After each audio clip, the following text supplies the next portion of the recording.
What's going on, YouTube? It's been a cool little minute since I picked this up, so just bear with me while I get back, on camera. It's been forever since I recorded a video, probably like at least a long style video, like a vlog. While I was coming out here, I was gonna decide to go ahead and clean the EVO up.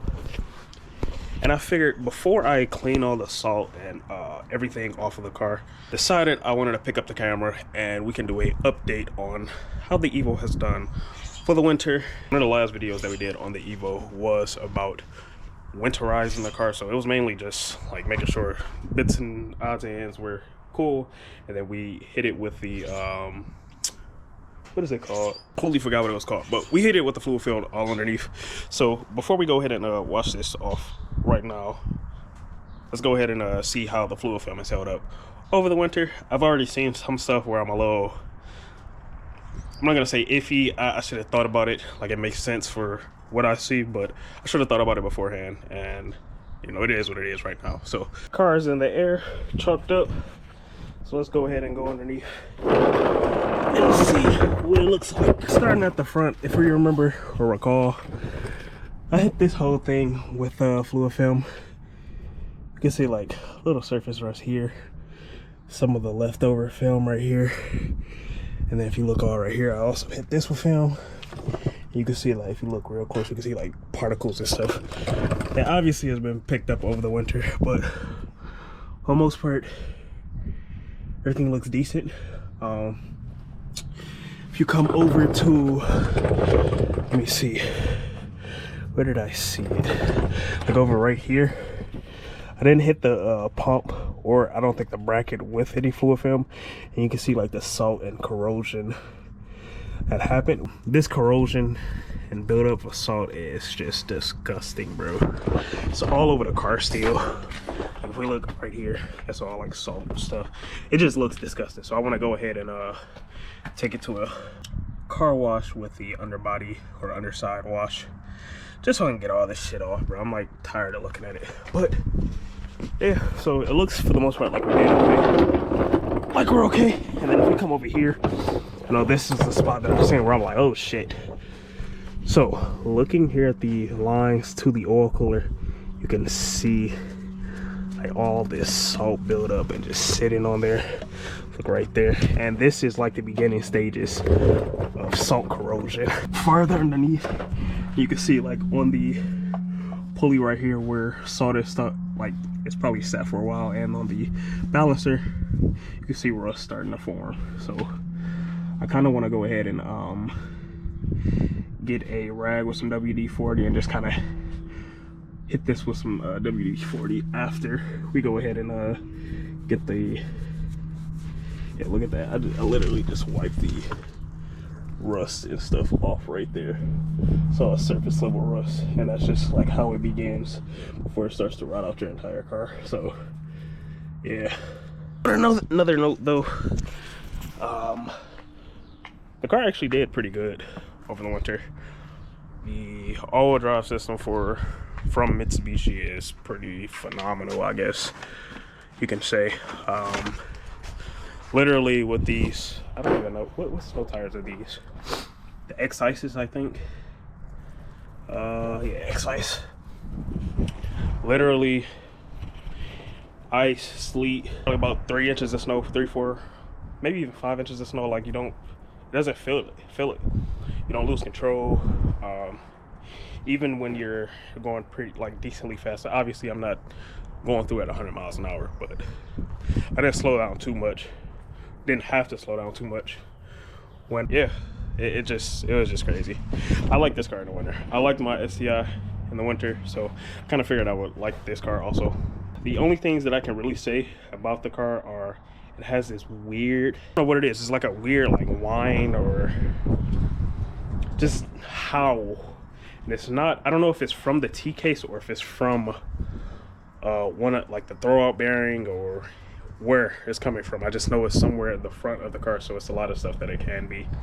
And it only happens when it's like a pretty cold day. So today we'll probably hear it on the way to the car wash. I'll probably get a sound clip or something from the what's it called, the footwell. Then after taking the liner off, I noticed that there is a weird like scrubbing sound whenever you turn the wheel, and it's only coming from the right front. So I'm thinking maybe like the bushing or something for the steering rack is not corroded, but maybe like dried out over the winter, and now it sounds like just rubber rubbing on like a dry surface. So if you got like wet wheels or something like that, and you turn it on like some of the paved concrete like this, smooth concrete, you usually hear like scrubbing. I've been hearing it just at low speeds. My wife actually pointed it out to me, but I've been hearing it at just any low speeds, like 20-mile-per-hour turn. It sounds like I'm squeegeeing a fucking piece of glass or something. We're just gonna make sure that these end links are pretty clear and free of like salt debris and stuff, and we're probably just gonna hit it with like some silicone spray or something on the bushing just to make sure that we have like a lubed up surface. So let's go ahead and get this car back started and then take it to the car wash. So I came back to the back just to kind of look at the chassis legs, because obviously that was the main reason for doing all this. So I was driving in the winter and they look pretty good. And it's funny, or not funny really, but you can tell where the places that had fluid film are and which didn't. Like you can see the salt buildup and like just sitting there, and then the change of colors and stuff right here. I think I seen a place back here like right here on this boat.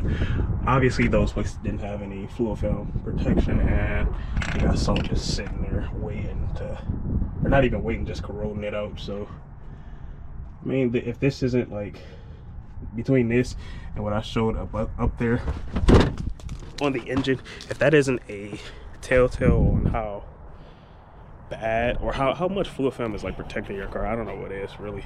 So let me present you with the first noise.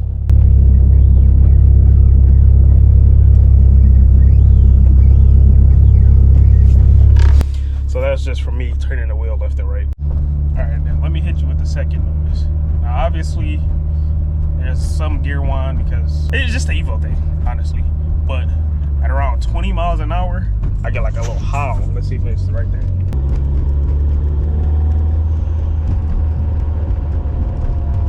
There it is.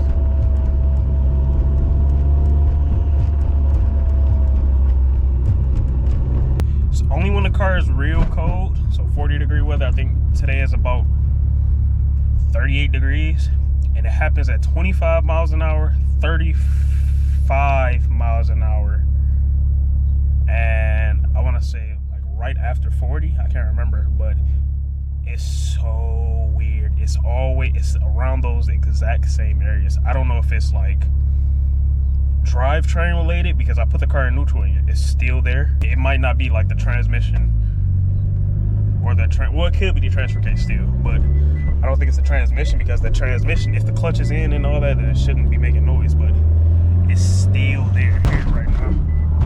There it is. There has to be something rotational, because if you listen real close, at 20, it's like a little slight little whine.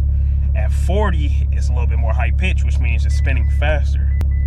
I don't think it's gear case whine, but yeah, I'm not sure. Jeez, I'm so sorry for this. Let me put my damn seatbelt on.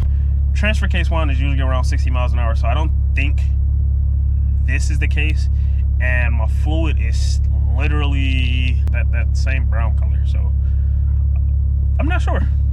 I'm just at a loss of words. I don't know what it could be, and it has me super fucking paranoid. But I'm gonna make a whole video dedicated to you know, just owning the EVO, because I feel like that's part of the owning the EVO. They're just dealing with just a bunch of random noises. So, but look, there it is again. That's not it. Never mind. That's regular EVO line. All right. So while I'm at the car wash, let's go ahead and just kind of talk. Well, I already talked about how the EVO did for the winter. I think it's a pretty good car. Unfortunately, it's made from early 2000s, late 90s Japanese steel, which is like notorious for rusting, especially in the Michigan area. rust and Subarus go hand in fucking hand, and it's the same thing for this car. After this, I'm a little bit weary, a little bit more weary about driving this in the winter, because I can see like how easy it forms. But I feel like I should do like better prep. Like I should have sprayed down the engine and the pulleys and stuff. Probably just sprayed literally everything underneath the car instead of just like some key areas, or spray 95% of it. I think the easiest way to go ahead and solve this is just to move out of Michigan, man. Let's move to like Arizona, where all the fucking EVOs are apparently, or I will say California, but nah, not happening.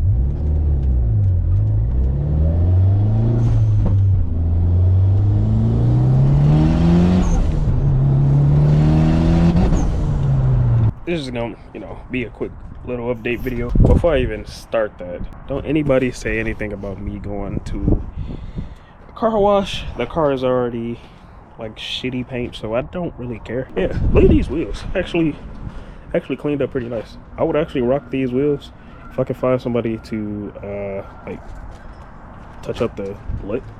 I'm actually liking the polished lip look. I'm not gonna really show anything else. It's supposed to be just a quick little video. It's probably gonna be about 10 minutes, 5-10 minutes, something like that. Next video, I'm gonna go ahead and probably do like a little POV drive, or like a Q&A style thing with no real questions. But I'm just gonna kind of discuss how I feel about this car in general. This car is coming up on, or it already is 25 years old. I don't know the exact like manufacturer date, but it's 05. So it's 20 years old, and it's still, I just want to give my opinion on owning this car 20 years later. A lot of us wanted this car when it first came out. We've seen it in all the Need for Speed games and some of the movies, Fast and Furious, stuff like that.